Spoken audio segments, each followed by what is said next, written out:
Okay, this is just going to be an update on the state of our plants and what we have done.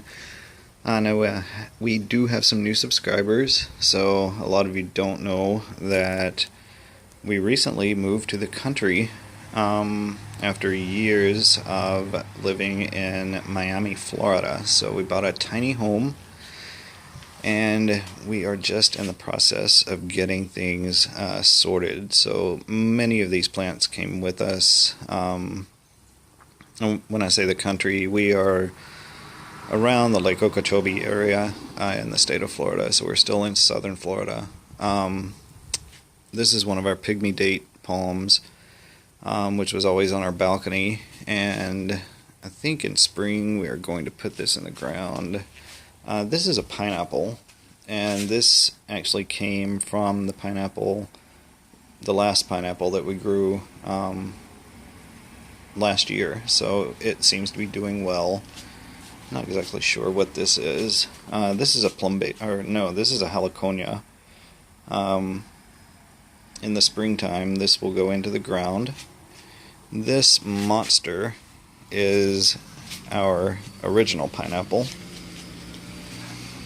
It seems to still be doing well.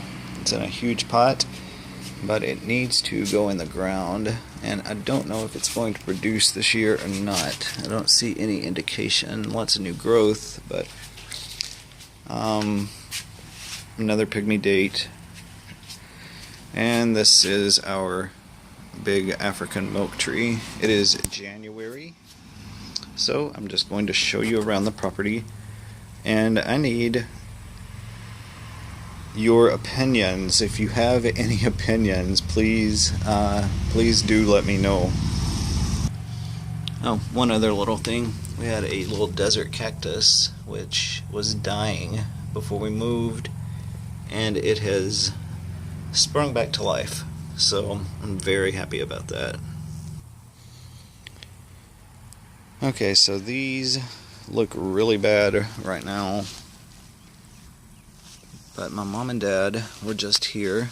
They live in southern Florida, or more southern than we are. They're in the Miami-Dade area as well, and these are cuttings from their plumbago plants, planted all down in front of the house. It looks really bad right now. And of course we are in dry season, so these have to be watered constantly. But I'm hoping these do survive. Here in the windowsill, we've done videos on most of these, but these are little saplings that have come up from orange tree, or orange seeds that we did pick locally. So to protect them from animals eating on them right now while they're small, we're hoping to plant these in the spring as well, but they're going to have to be much larger than that. So they're just in that area so they get plenty of sun. Okay, we did a video on this when we landscaped. Right now it has some bottle plants on it. 2 missing bottles because I want some indigo blue bottles and I haven't been able to find them yet. But one of my friends went to Amsterdam last year and brought me back some black tulip bulbs from Amsterdam. And I'm really hoping that we can plant those right here. I think it would be a good contrast with the color of the house, which is kind of a light tan color. But I don't know if they will live here. The only thing about living in this climate, it really doesn't freeze. And I understand that tulips really like some cold weather. So we are going to plant those soon. It's January now. I think we'll probably plant those in February and see what happens. We do have them in the refrigerator right now. And And this is on the very back of the house, which is very close to the very side of the house. This is another little bed that we had done. When we purchased the home, these aloe veras were in the ground. So we kept those, of course, and the edgers were piled up, so we put those to use. So we have our aloe, we have cuttings from the African milk tree, we have a desert cactus. If anyone knows what this is, let me know, because I don't know exactly what variety of cactus this is. More African milk trees from our tree. Another big aloe, and some more little African milk trees down on that end. And this is what I have the big question about. We have this little barn-like thing back here, storage shed. It looks horrible right now. It's kind of on a little, the ground is built up, it's on a little bit of an incline.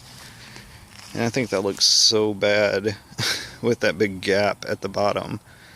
So my sister, who lives in Texas, just outside of Austin, for Christmas sent me some rosebush cuttings from her rose bushes.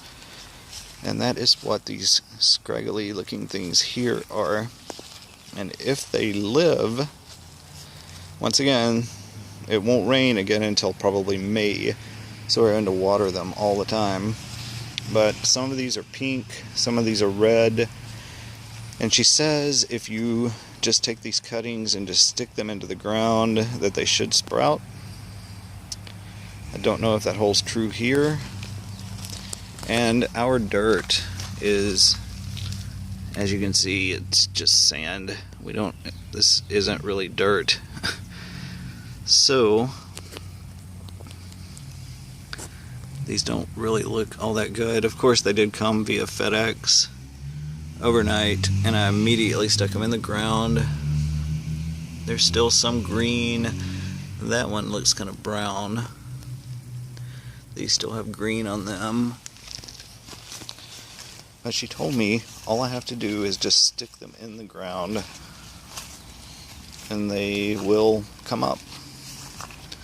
So I'm hoping that bodes true. This gets sun in the morning, so there's 2 more sticks right there, and the hose, of course, for watering every morning and afternoon. Another thing, this building is in really bad condition. It looks horrible, so we have plans for this too. We're going to prime it and paint it some kind of crazy color, probably. I have a neighbor behind me that has an enormous banana tree, and this did produce last year, so hoping to have 1 or 2 of those as well in the spring. And we're also planning to do a palm as well. The front yard is kind of bare, so we need something there. So that is just a little update. If anyone has any tips, information, especially about the plumbagos and the roses, I don't even know if we planted them at the right time of year. Like I said, it's January, and there won't be any more rain, substantial rain, until probably May. Please let me know. But thank you for taking the little tour. Make it a great day. If you like our channel, like, share, and subscribe. Updates to come.